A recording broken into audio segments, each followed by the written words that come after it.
جواب دیا کہ جب سے ہماری والدہ بیمار ہو چکی ہے، کئی سال ہو چکے ہیں، جب بھی دعا کے لیے ہاتھ اٹھاتی ہے صرف ایک ہی دعا مانگتی ہے، اللہ ایمان سلامت رکھنا، اللہ ایمان سلامت رکھنا۔ ہم اندازہ لگا سکتے ہیں کہ وہ حضرات جنہوں نے زندگیاں گزاری دین کا کام کرتے کرتے، وہ بھی اپنے ایمان کے لیے فکر مند ہوتے تھے۔ ہمارے پاس تو ویسے بھی کچھ نہیں ہے، ایمان ہمارا اتنا کمزور ہے، ہم اتنا جلدی پھسل جاتے ہیں، اتنا جلدی شیطان ہمیں ورغلاتا ہے۔ جیتے جاگتے ہوش و حواس کے عالم میں ہماری حالت یہ ہوتی ہے کہ شیطان ہمیں گمراہ کرتا ہے، ہم سے گناہ کرواتا ہے۔ موت کے وقت جب ہمارے اوپر موت کے سکرات طاری ہوں گے، ہوش و حواس بھی بحال نہیں ہوں گے، اس وقت اپنے ایمان کو بچانا کس قدر مشکل ہوگا۔ لہذا اپنے ایمان کو بچانے کے لیے ہمیں فکر مند ہونا چاہیے۔ ہم اپنے ایمان کو کس طرح بچا سکتے ہیں؟ ابھی تک تو میں تمہید باندھ چکا ہوں، اب مختصراً میں یہ بات عرض کروں گا کہ ایمان کو بچانے کے لیے ہم کیا کچھ کر سکتے ہیں۔ معزز سامعین، اعمال تو ہمارے ویسے بھی کھوٹے سکے ہیں۔ حقیقت یہی ہے، رب ذوالجلال کی عظمت ہمارے تصور سے بھی زیادہ ہے۔ ہم جو نمازیں پڑھتے ہیں، ہم جو روزے رکھتے ہیں، ہم جو دین کا کام کاج کرتے ہیں، اگر پروردگار کا فضل شامل حال ہو جائے تو وہ تو ہمارے سے قبول کر لے، ورنہ اگر حساب کتاب کا معاملہ آ جائے پھر معاملہ بہت مشکل ہے۔ حضور علیہ الصلوۃ والسلام نے فرمایا، لن ينجي احد منكم عمله، تمہارے میں سے کسی ایک کو بھی اس کا عمل نجات نہیں دے سکے گا۔ قلنا ولا انت یا رسول اللہ، اللہ کے رسول آپ کے اعمال بھی آپ کو نجات نہیں دے سکیں گے۔ قال ولا انا الا ان يتغمدني الله بغفرانه، میں بھی اپنے اعمال کی وجہ سے نجات نہیں پا سکوں گا، ہاں اگر پروردگار ذوالجلال محض فضل اور کرم کا معاملہ فرما دے تو پھر تو بھیڑا پار ہو جائے گا۔ تو اپنے اعمال کے اوپر کبھی بندے کو بھروسہ نہیں کرنا چاہیے۔ طلباء، علماء، اہم مدرسوں والے کئی مرتبہ تو بڑے مطمئن ہوتے ہیں کہ پوری زندگی دین کا کام کرتے کرتے گزاری ہے۔ جی ہاں، کئی مرتبہ ایسا ہوتا ہے کہ بندہ زندگی دین کا کام کرتے کرتے گزارتا ہے، آخری لمحے میں شقاوت غالب آ جاتی ہے، رب ذوالجلال بے نیازی کا مظاہرہ کر کے اس بندے کو دھتکار دیتا ہے، سب کچھ اس کا ضائع کر دیتا ہے۔ بارہا دیکھا گیا ہے، بخاری شریف کی روایت ہے، حضور صلی اللہ علیہ وسلم کے سامنے ایک صحابی کا تذکرہ ہوا۔ صحابی فرماتے ہیں کہ ہم نے ایک بندے کو دیکھا میدان جنگ میں جو زبردست بہادری کی جوہر دکھا رہا تھا۔ کوئی کافر سامنے آتا تو اس کا پیچھا کرتا، اور جب تک اس کو تیغ نہ کرتا اس وقت تک اس کا پیچھا نہ چھوڑتا، مولی گاجر کی طرح کافروں کو کاٹ رہا تھا۔ ہم حضور کی خدمت میں حاضر ہوئے، ہم نے عرض کیا، اللہ کے نبی، آج تو فلاں بندے نے جیسے کارنامے سر انجام دیے، کوئی اور بندہ اس طرح سر انجام نہ دے سکا۔ آپ علیہ الصلوۃ والسلام نے فرمایا، الا انہ من اہل النار، یہ تو جہنمی ہے۔ میں بڑا حیران ہو گیا کہ جس بندے نے اتنی بہادری دکھائی ہے، حضور فرماتے ہیں کہ جہنمی ہے۔ میں نے اپنے ساتھیوں سے کہا، میں اس کا پیچھا کرتا ہوں، پتہ کرتا ہوں اس کا آخر انجام کیسے ہوتا ہے۔ وہ بندہ جب میدان جنگ میں دوبارہ بھاگنے لگا، کافروں کو ایک ایک کر کے مارنے لگا، آخر کار کسی کافر کے ہاتھوں وہ بندہ زخمی ہو گیا۔ زخم کی تکلیف جب بڑھ گئی، شدت پکڑ گئی، وہ بندہ تکلیف برداشت نہ کر سکا، موت کا انتظار نہ کر سکا، تلوار کے دستے کو زمین پہ رکھا، نوک کو سینے کے درمیان رکھا، ایسے تلوار کے اوپر جھک گیا، تلوار کندھوں کے درمیان سے آر پار نکل گئی۔ میں سمجھ گیا خودکشی کا مرتکب ہو گیا۔ حضور صلی اللہ علیہ وسلم کے پاس میں بھاگتا ہوا حاضر ہو گیا، عرض کیا، اشہد انک رسول اللہ، میں گواہی دیتا ہوں آپ اللہ کے سچے رسول ہیں۔ حضور نے فرمایا، اس وقت اس بات کے کہنے کی کیا ضرورت پیش آئی؟ میں نے عرض کیا، اللہ کے نبی، آپ نے پہلے فرمایا تھا یہ بندہ جہنمی ہے۔ میں بڑا حیران تھا، یہ بندہ جہنمی کیسے ہو سکتا ہے؟ میں نے اس کا پیچھا کیا، آخر کار میں نے دیکھ لیا یہ تو خودکشی کا مرتکب ہو گیا۔ حضور علیہ الصلوۃ والسلام نے فرمایا، اعلان کر دو کہ انجام اصل میں اعتبار آخر انجام کا ہوتا ہے۔ اور پھر آپ علیہ الصلوۃ والسلام نے فرمایا، کتنی مرتبہ ایسا ہوتا ہے کہ بندہ دین کا کام کرتا ہے، پوری زندگی دین کا کام کرتے کرتے گزارتا ہے، جب وہ جنت سے ایک گز کے فاصلے پہ رہ جاتا ہے، شقاوت اور بدبختی غالب آ جاتی ہے، رب ذوالجلال اپنی بے نیازی کا مظاہرہ کرتے ہوئے اس کو دھتکار دیتا ہے، اس کو راندہ درگاہ بنا دیتا ہے۔ حضرت مولانا حسین احمد مدنی رحمت اللہ علیہ فرماتے ہیں اپنے استاد کے ساتھ ہم مالٹا کی جیل میں تھے، مالٹا کی جیل میں اس وقت کی حکومت نے بدترین تشدد کر لیا کہ شاید یہ لوگ اپنی موقف سے ہٹ جائیں گے، ہم پیچھے ہٹنے والے نہیں تھے۔ حکومت نے اعلان کر دیا مسئلہ ہی ختم کر دو، سب کو پھانسی پہ چڑھا دو۔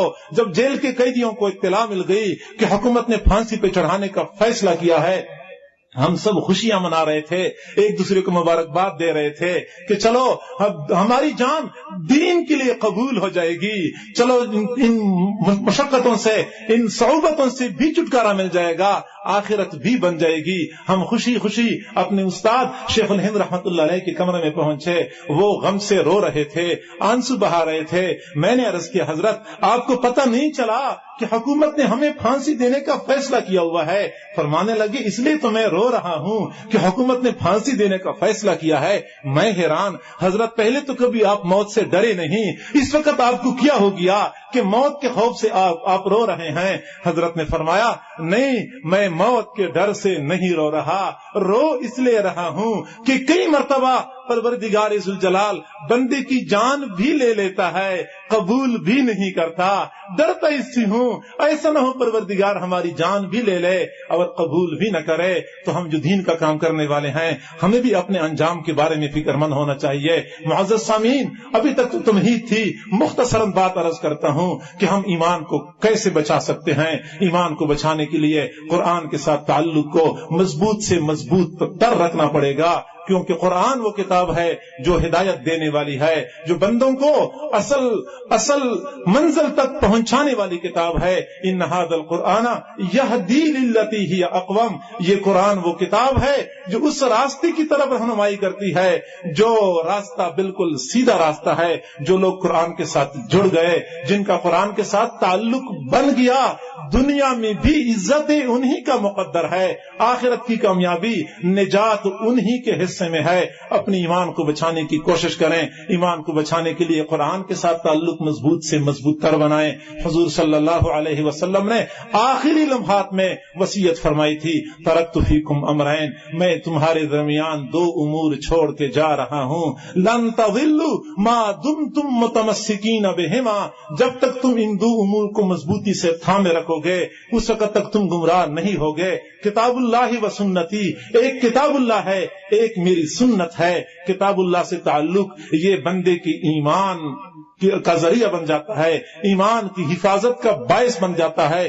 حضور صلی اللہ علیہ وسلم کی سنتوں کی پیروی، حضور صلی اللہ علیہ وسلم کی تعلیمات کی پیروی، یہ بھی بندے کی ایمان کی حفاظت اور بقا کا باعث بن جاتے ہیں۔ بے شمار مرتبہ دیکھا گیا ہے کوئی بندہ ویسے تو بڑا گناہگار ہوتا ہے، بڑا برا بدکار ہوتا ہے، لیکن اپنے ظاہر کو حضور علیہ الصلوۃ والسلام کی طرف بنایا ہوتا ہے، آخر انجام خیریت و عافیت والا بن جاتا ہے۔ یاد رکھیں، ہم اپنے من کو، اپنے باطن کو تو آپ علیہ الصلوۃ والسلام کی طرح نہیں بنا سکتے۔ اگر ہم ظاہر کو بنائیں گے، ظاہر میں حضور کی نقل اتاریں گے، یہ نقل پروردگار اصل میں تبدیل کر دیتا ہے۔ تیرے محبوب کی یا رب شباہت لے کے آیا ہوں، تیرے محبوب کی یا رب شباہت لے کے آیا ہوں، حقیقت اس کو تو کر دے، میں صورت لے کے آیا ہوں۔ حضور صلی اللہ علیہ وسلم کے ایک صحابی تھے حضرت ابو محذورہ رضی اللہ تعالی عنہ، یہ نوعمر صحابی تھے۔ آپ علیہ الصلوۃ والسلام غزوے کے لیے تشریف لے جا رہے تھے، ایک قبیلے کے قریب پڑاؤ ڈالا، حضرت بلال رضی اللہ تعالیٰ عنہ نماز کے لیے آذان دے رہے تھے، قبیلے کے بچے قریب آ گئے، حضرت بلال کی آذان کی نقل اتار رہے تھے۔ حضور علیہ الصلوۃ والسلام نے بچوں کو بلایا، بچہ ادھر آ جاؤ۔ باقی بچے تو بھاگ گئے، ابو محذورہ عمر میں بڑے تھے، بھاگنا اپنی شان کے خلاف سمجھا، وہیں پہ کھڑے رہے۔ حضور نے بلایا، قریب آ گئے، حضور نے فرمایا کیا کر رہے تھے؟ وہ بچہ کہنے لگا حضرت بلال کی آذان کی نقل اتار رہے تھے۔ فرمایا کس طرح نقل اتار رہے تھے؟ بچے نے نقل اتارنی شروع کر دی، اللہ اکبر اللہ اکبر اللہ اکبر اللہ اکبر، اشہد ان لا الہ الا اللہ اشہد ان لا الہ الا اللہ۔ آگے بچہ خاموش ہو گیا۔ کیوں خاموش ہو گیا؟ آگے تو حضور علیہ الصلوۃ والسلام کی رسالت کا تذکرہ ہے، ان کے اپنے عقیدے پہ چوٹ پڑتی ہے، نہیں بول رہا۔ حضور نے فرمایا نقل ہی صحیح، ایک مرتبہ یہ کلمہ پڑھ تو لو۔ بچے نے پڑھا اشہد ان محمد رسول اللہ۔ حضور علیہ الصلوۃ والسلام نے فرمایا اب جائیں اپنا کام کریں۔ بچہ کہنے لگا اب میں کہاں جا سکتا ہوں، جن کا کلمہ پڑھا ہے انہی کے ساتھ جاؤں گا۔ حضور علیہ الصلوۃ والسلام کے ساتھ چل پڑے۔ مکہ مکرمہ فتح ہو گیا۔ مسجد حرام میں مؤذن کی ضرورت پڑ گئی۔ آپ علیہ الصلوۃ والسلام کی نگاہ انتخاب حضرت ابو محذورہ کے اوپر پڑ گئی۔ وہ ابو محذورہ جس نے حضرت بلال کی اذان کی نقل اتاری تھی، متواتر 60 سال تک مسجد حرام میں اذانیں دیتے رہے، نقل ہم اتاریں گے، پروردگار ذوالجلال اصل میں تبدیل فرمائیں گے۔ نقل کی وجہ سے پروردگار بندے کا ایمان محفوظ فرما دیتے ہیں۔ جس بندی کی شکل و صورت حضور علیہ الصلوۃ والسلام کی طرح ہوتی ہے وہ کبھی بدبخت نہیں ہو سکتا۔ حضرت موسیٰ علیہ السلام کے مقابلے میں جو فرعون تھا، فرعون کے دربار میں ایک مسخرہ تھا۔ حضرت موسیٰ علیہ السلام کی طرح شکل و صورت بنا کے، وضاقتہ اختیار کر کے، دربار میں عصا پکڑ کے کھڑے ہو کے لوگوں کو دین کی دعوت دیا کرتا تھا۔ درباری ہنستے تھے، موسیٰ علیہ السلام کا مذاق اڑایا جاتا تھا۔ فرعون جب اپنے لاؤ لشکر سمیت دریا کے اندر غرق ہو گیا، وہ مسخرہ بچ گیا۔ موسیٰ علیہ السلام بڑے حیران، اللہ جس مسخرے نے مجھے زیادہ پریشان کیا تھا وہ تو اب بھی زندہ پھر رہا ہے۔ پروردگار ذوالجلال نے فرمایا واقعی غلطی تو اس نے بہت کی تھی، لیکن میں کیا کروں، میری رحمت گوارا نہیں کرتی اس بندے کو ہلاک کر دوں جس کی شکل و صورت آپ کی طرح ہے، میرے محبوب کی طرح جس نے وضاقتہ بنائی ہے، اس بندے کو میں ہلاک نہیں کرتا۔ جس نے آپ علیہ الصلوۃ والسلام کی سنتوں کو سینے سے مضبوطی سے لگایا، سنتوں کو تھامے رکھا، اس کا ایمان محفوظ ہو جاتا ہے۔ آخری بات عرض کرتا ہوں، ایمان کی حفاظت کے لیے اللہ والوں کے ساتھ تعلق یہ انتہائی ضروری ہے۔ جس بندے کا تعلق اللہ کے کسی مقرب بندے کے ساتھ جڑ جاتا ہے، مضبوط تعلق کی وجہ سے پروردگار ذوالجلال ایمان کو سلامت فرماتے ہیں۔ حضور صلی اللہ علیہ وسلم نے فرمایا من احب للہ وابغض للہ واعطى للہ ومنع للہ فقد استقبل الایمان۔ جس نے محبت کی اللہ کی خاطر، جس نے بغض کیا اللہ کی خاطر، جس نے کسی کو کچھ دیا اللہ کی خاطر، کسی سے کچھ لیا اللہ کی خاطر، اس نے اپنے ایمان کو مکمل کر لیا۔ ہم اگر اللہ والوں سے محبت کرتے ہیں، بزرگوں سے محبت کرتے ہیں، اللہ کے مقربین سے محبت کرتے ہیں، یہ محبتیں اللہ کی رضا کے لیے ہوتی ہیں۔ اس لیے پھر بندے کا ایمان کامل مکمل ہو جاتا ہے، اور جب ایمان کامل ہو جاتا ہے پھر یہ سینے سے نکلتا نہیں ہے۔ تفسیر روح المعانی میں لکھا ہوا ہے، حضرت موسیٰ علیہ السلام کی والدہ نے جب موسیٰ علیہ السلام کو صندوق میں بند کر کے دریا کے لہروں کے حوالے کر دیا، صندوق دریا کے لہروں پہ چلتے ہوئے دوسرے کنارے پہ پہنچا، فرعون اپنی بیوی کے ساتھ چہل قدمی کر رہا تھا، صندوق نظر آ گیا، فرعون نے غلام سے کہا صندوق پکڑ کے لے آؤ، غلام بھاگتا ہوا گیا، صندوق پکڑ کے لے آیا۔ جب فرعون نے صندوق کو کھولا، اندر انتہائی خوبصورت بچہ انتہائی سکون کی حالت میں صندوق کے اندر لیٹا ہوا تھا۔ فرعون کو ڈر لگا شاید یہ وہی بچہ ہے جو میرے تخت و تاج کا دشمن بننے والا ہے، قتل کرنے کا ارادہ کر لیا۔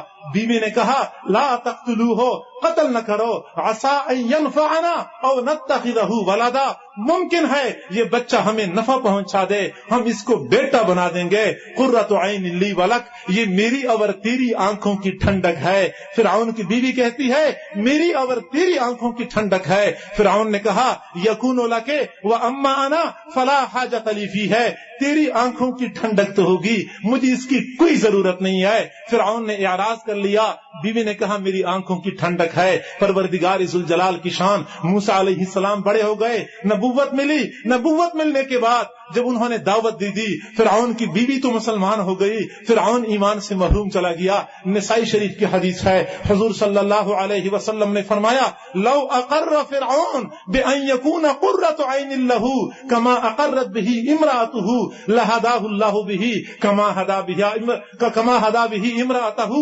اگر فرعون بھی اس طرح اقرار کر لیتا کہ یہ میری آنکھوں کی ٹھنڈک ہے جس طرح کی اس کی بیوی نے اقرار کر لیا، اللہ تعالیٰ فرعون کو بھی اسی طرح ہدایت سے نوازتا جس طرح کی اس کی بیوی کو ہدایت سے نوازا۔ ہم اندازہ لگا سکتے ہیں کسی اللہ کے مقرب کو محبت کی نگاہ سے دیکھا، اتنا کہہ دیا میری آنکھوں کی ٹھنڈک ہے۔ پروردگار ذوالجلال نے اس خالی سینے کو ایمان کے نور سے منور کر دیا۔ یاد رکھیں اللہ والوں کے ساتھ تعلق یہ بندے کے لیے آخری لمحات میں یہ تعلق کام آتا ہے، آخری لمحے میں ایمان کی حفاظت کا باعث بن جاتا ہے۔ امام راضی رحمت اللہ علیہ بڑے مشہور مفسر گزرے ہیں، قرآن پاک کی تفسیر لکھی ہے 30-32 جلدوں میں، بڑی معتبر کی کتاب ہے۔ حضرت امام راضی رحمت اللہ علیہ اپنے وقت کے شیخ حضرت خواجہ نجم الدین کبرا رحمت اللہ علیہ سے بیعت تھے، ان کے ساتھ تعلق تھا۔ امام راضی رحمت اللہ علیہ نے رب ذوالجلال کی توحید کے اوپر مبنی ایک کتاب لکھی، اس کے اندر توحید کے عقلی دلائل جمع کیے ہوئے تھے، اور امام راضی کو اس پہ بڑا ناز تھا، بڑا فخر کرتے تھے۔ عقلی دلائل سے میں نے اللہ تعالیٰ کی توحید کو ثابت کر دیا ہے۔ جب زندگی گزر گئی، موت کے سکرات طاری ہو گئے، ادھر سے موت کا فرشتہ پہنچ رہا تھا، ادھر سے شیطان پہنچ گیا۔ شیطان نے کہا امام راضی کیا حال ہے؟ امام راضی نے جواب دیا الحمدللہ توحید کی دولت اپنے ساتھ سینے میں محفوظ کر کے دنیا سے جا رہا ہوں، چونکہ توحید کے اوپر ناز تھا۔ شیطان نے کہا امام راضی بتاؤ تو صحیح رب ذوالجلال کی توحید کی دلیل کیا ہے؟ امام راضی نے ایک دلیل پیش کر دی، شیطان نے وہ توڑ دی۔ امام راضی نے اگلی دلیل پیش کر دی، شیطان نے وہ بھی توڑ دی۔ انہوں نے اگلی دلیل پیش کر دی، شیطان نے وہ دلیل بھی توڑ دی، حتیٰ کہ امام راضی کی ساری دلیلیں ختم ہو گئیں، وہ لاجواب ہو گئے، شش و پنج کی حالت میں تھے۔ شیطان نے تانا دیا امام راضی توحید کے بارے میں تیرا یہ حال ہے، تو ثابت کر نہ سکا، تیرے باقی دین کا کیا بنے گا؟ پریشان میں شیطان کو کیا جواب دے دوں؟ سینکڑوں میل دور ان کے شیخ تھے حضرت خواجہ نجم الدین کبرا رحمت اللہ علیہ، خانقاہ میں وضو فرما رہے تھے۔ پروردگار ذوالجلال نے معاملہ منکشف کر دیا کہ امام راضی کو آخری لمحات میں شیطان نے لاجواب کر دیا ہے۔ جب معاملہ منکشف ہو گیا، جلال میں آ گئے، جو لوٹا ہاتھ میں تھا اس کا پانی زور سے دیوار کے اوپر مارا اور فرمایا امام راضی یوں کیوں نہیں کہتا کہ اللہ تعالیٰ کی توحید کو بلا دلیل کے مانتا ہوں؟ یہ کہنا تھا، وہ آواز پروردگار ذوالجلال نے امام راضی کے کانوں میں پہنچا دی۔ انہوں نے فوراً کہہ دیا دفع ہو جا لعین، میں اللہ تعالیٰ کی توحید کو بلا دلیل کے مانتا ہوں۔ یہ کہا اور روح پرواز کر گئی۔ اس طریقے سے اپنے ایمان کو بچا کے لے جانے میں کامیاب ہو گئے۔ ہمیں بھی اس حوالے سے فکر مند ہونا چاہیے، ہمارے پاس ویسے بھی کمزور اور ضعیف سا ایمان ہے، اگر اس ایمان سے بھی ہم محروم چلے گئے، اعمال بھی ہمارے پاس نہیں ہے، تو اخروی بدبختی اور شقاوت یہ ہمارا مقدر بن جائے گی۔ آخرت کی بدبختی سے بچنے کے لیے آج ہم ایمان کو بچانے کے لیے فکر مند ہو جائیں، اللہ والوں کے ساتھ تعلق مضبوط سے مضبوط تر رکھیں، قرآن پاک کے ساتھ ہم تعلق مضبوط رکھ لیں، حضور علیہ الصلوۃ والسلام کی تعلیمات کے اوپر ہم عمل کرنے والے بن جائیں۔ اللہ تعالی ہم سب کو سمجھنے اور عمل